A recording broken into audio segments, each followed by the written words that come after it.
Hello, peachies. Welcome back to Dear Peachy. Have you ever tried recreating a makeup look from your favorite beauty influencer? But no matter what you do, it just doesn't hit the same. Even when you use the exact same products and shades, something still feels off. And you can't quite put your finger on why. Well, the secret isn't always in the products or techniques. It's in the little habits that can make or break your look without you even realizing it. Good makeup habits are like a solid foundation. The more you practice them, the better your makeup turns out. In today's video, we're uncovering the hidden makeup steps that influencers rarely mention in their tutorials, so you can level up your makeup game effortlessly. So grab a pen and paper because we've got some real game-changing tips to unpack.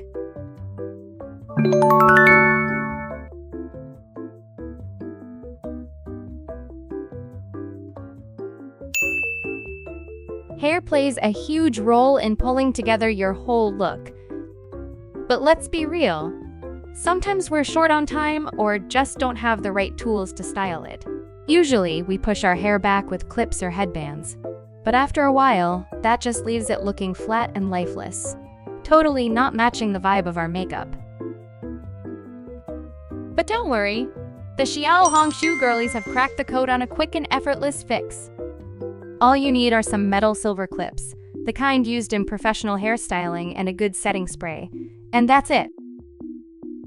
First, find your hair parting and use a clip to grab the hair on both sides, securing it in the middle. Then repeat this step on the highest point of your head, your cranial top, to add volume. For the front pieces, push the strands towards your face to create a natural wave, then secure them with a clip. To hold the curve, secure another clip from behind at the middle of the section. For the hair near your ears, grab a small section. Secure it with a clip. Then flip it inside out so the clip sits on top of your ear. Repeat on the other side. This trick helps create effortless curtain bangs without heat styling. Once you're done with your makeup, just remove the clips and voila, you've got voluminous, naturally styled hair without spending extra time on hot tools. If you don't have setting spray, no worries. You can set the shape using a hairdryer. Just blast it with heat first, then cool it down with a lower temperature to lock it in place. This trick helps hold the shape just as well. Moving on to foundation. If you notice that your foundation isn't sitting well in certain areas, like between your brows or around the corners of your mouth, it could be due to peach fuzz preventing it from properly adhering to your skin. This issue becomes even more noticeable when using brushes instead of other methods, especially with up and down strokes, which can lift the hairs and make them stand out. To avoid this, always apply foundation in downward strokes, or at least finish with downward strokes to lay the hairs flat. And if you struggle with foundation clinging to upper lip hair, the best way to prevent that dreaded foundation mustache is to remove the hair altogether. A quick fix?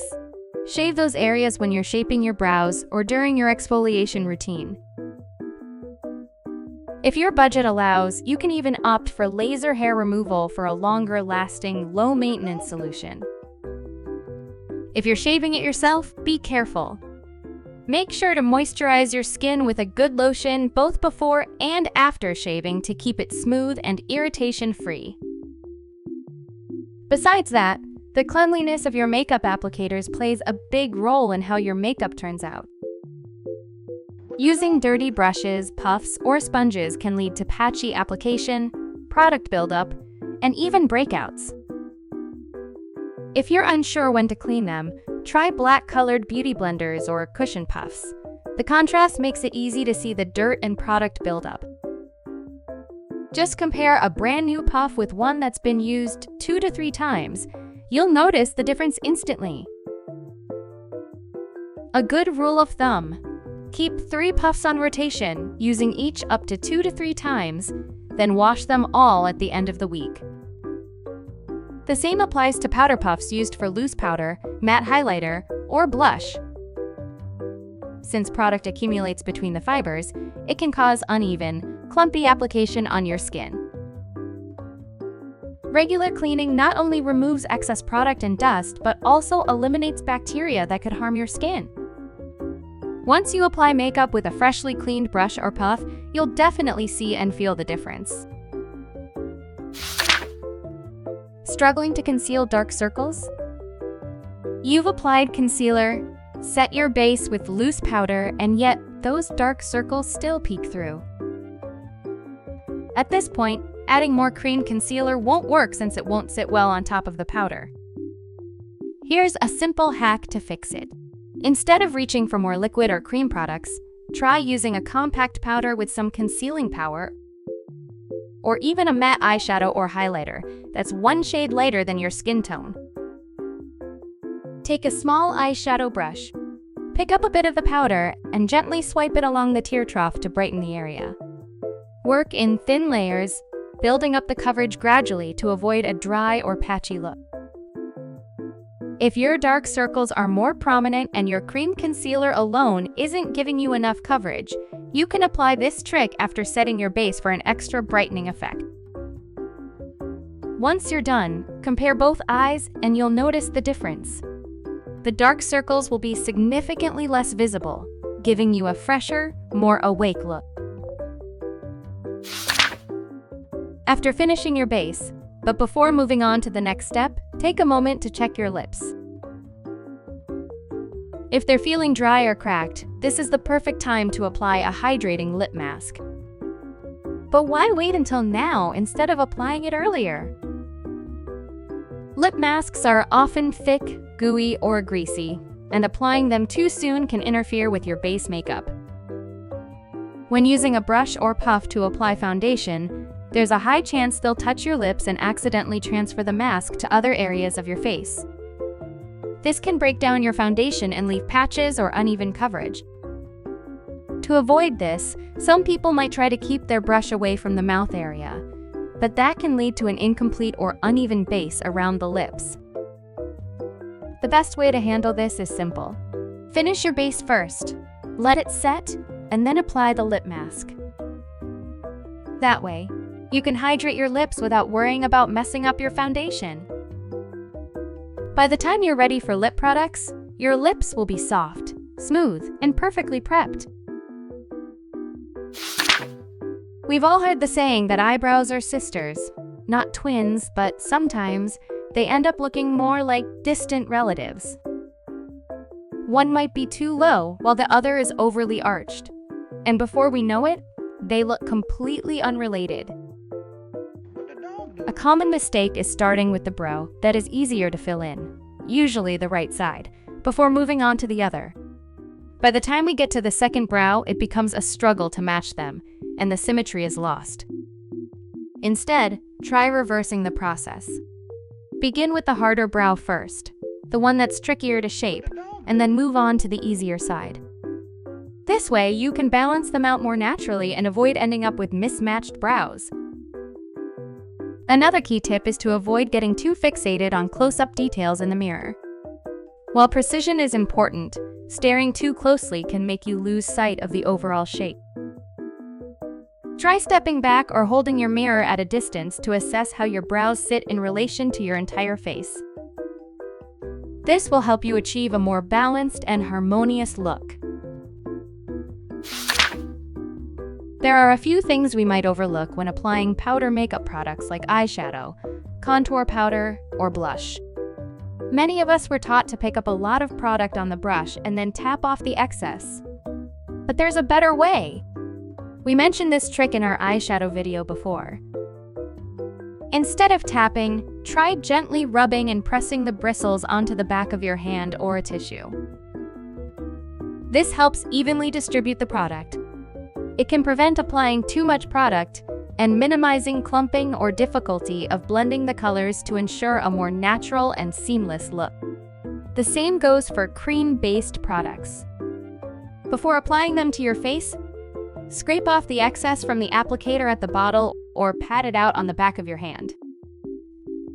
This helps you layer the product gradually, allowing better control and preventing it from looking too heavy or patchy. Working with small amounts at a time makes blending easier and gives a more natural, seamless finish. Another great technique to avoid clumpy or patchy eyeshadow, contour, or blush is the first color, blend later method. This approach helps create a smooth and gradual transition of color without making the blending region too large or messy. To better explain, imagine applying eyeshadow using two different brushes, a shader brush and a blending brush. If we pick up eyeshadow directly with a blending brush and apply it all over the lid, it becomes difficult to control the placement. The color can spread too far, making it hard to achieve that soft gradient from light to deep. The more you blend, the larger the blended area becomes, often leading to a muddy or uneven finish. Instead, try this. First, use a shader brush to pick up the eyeshadow and carefully layer it onto the lid, keeping the placement controlled and focused near the lash line and within the crease. At this stage, don't worry about how harsh the edges look. Then, take a clean blending brush and softly blend out the edges in an upward motion. This technique allows the color to diffuse gradually, creating a seamless and natural transition.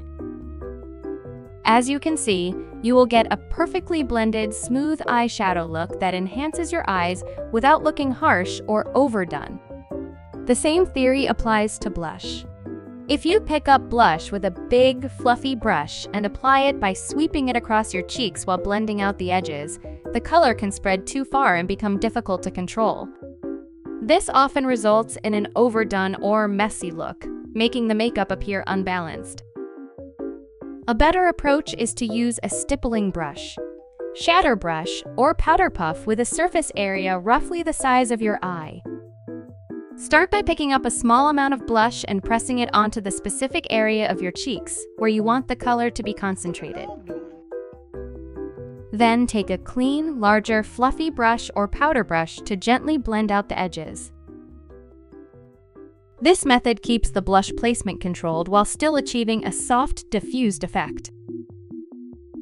If you still feel that the blush isn't intense enough, you can simply repeat the same steps. Use a smaller brush to add more blush to the focused area. Then take a larger brush to blend it out. Layering the color gradually in this way helps build the intensity without making it look harsh or overdone.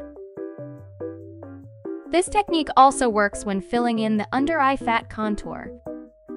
If you use a smudge brush to apply the contour, it can be difficult to sculpt a clear and defined shadow, often resulting in an effect that looks more like dark circles rather than a natural highlight.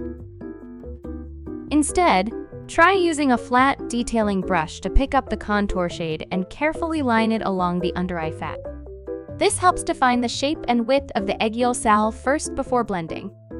Then, take a clean smudge brush to softly blend out the edges for a more seamless look. To enhance the effect, apply a matte highlighter to the center of the aiguille salve and clean up the edges for a more prominent yet natural finish. This technique applies to nose contouring as well. Many of us fear overdoing our nose contour, so we opt for a fluffy brush, thinking it will give a softer effect. However, this often results in undefined shadows, making the contour look messy or even dirty. It also fails to create that structured, bony effect we want. The key to a well-defined yet natural nose contour is to use a flat, dense contour brush. First, pick up the contour shade and focus on coloring in the areas where the shadows should be. Start by defining the darkest points, typically at the nose root near the bridge and the tip, then lightly trace a narrow contour along the sides of the nose. With the remaining product on the brush, bring the contour upwards from the nose root towards the brows in a soft motion. At this stage, don't worry about being too heavy-handed, as blending will refine everything later. Think of this step as sketching out the structure of your contour first. Once the placement is set, clean your brush and blend out the contour in a horizontal motion, diffusing the shadows towards the sides of the nose. This technique ensures that from the front view, the contour appears sharp and structured, but from the side profile, it blends seamlessly into the skin for a natural transition. Compared to a messy and undefined nose contour, this method delivers a clean, polished, and lifted effect. So remember, color first, blend later. Once you get used to this approach, you'll notice that many products you once found difficult to blend will now be much easier and more effective to work with. This one's for the newbies. If your eyeliner turns out wobbly and uneven because your hands shake while applying it, try this instead. Rest your elbow on a table and cup your chin with your palm. These two support points help steady your hand for a smoother, more precise application. Start by filling in the outer end of your liner first. Decide if you want a sharp wing or a soft, downward puppy liner look. Then work your way in from the inner corner towards the middle, connecting the lines gradually. We've all seen beauty gurus nail their liner in one effortless stroke. But that takes practice. For beginners, or anyone in a morning rush with no time for eyeliner mishaps, this is the safest method to get a clean, polished look without the stress. Ever wondered why celebrities or those Douyin girls always have such a clean, flawless base and defined features? The secret lies in matte highlighter. Once you've finished your makeup, apply a matte highlighter using a mini powder puff for precise placement. What the dog doing? Avoid the under-eye contour, and instead focus on the triangle area below your eyes, smile lines, and mouth corners to brighten and lift these areas. Xiao Hongshu beauty gurus swear by this trick. It enhances the overall clarity of your makeup and makes your features pop forward. Another game-changing way to use matte highlighter? Fixing makeup mistakes. If your eyeshadow or nose contour looks too harsh, take a small brush. Pick up a little matte highlighter and softly blend along the edges. This erases harsh lines and gives you a seamless, natural finish. No need to start over.